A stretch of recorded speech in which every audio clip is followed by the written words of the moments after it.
বক্তব্যটা শেষেই সিগারেট ধরায়, আসলে নাই মাহফিল শেষেই বিড়ি ধরায়, কয় চমৎকার ওয়াজ করছে হুজুরে। ওয়াজটা সেরকম হয়েছে, অনেক কণ্ঠ সুন্দর হুজুরের। এতদিন ইউটিউবে দেখছি, আজকে সরাসরি দেখাইছি। আছে না নাই? কি লাভ হয়েছে? লাভটা হয়েছে কি?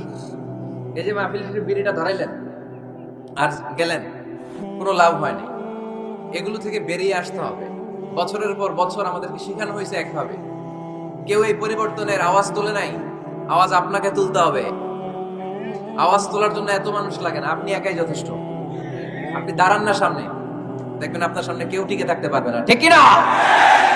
কিন্তু আপনার শক্ত সিদ্ধান্ত লাগবে, পরিবর্তনের জন্য শক্ত মানসিকতা লাগবে, যে আমি পরিবর্তন করতে চাই। We have to change. যুগ জামানা পাল্টে দিতে চাই না অনেকজন, এক মানুষই আনতে পারে জাতির জাগরণ। এক মানুষই বিপদকালে বাঁচায় কাফেলায়, ক্ষুদ্র ডিঙ্গি বাঁচায় জাহাজ অসীম দরিয়ায়।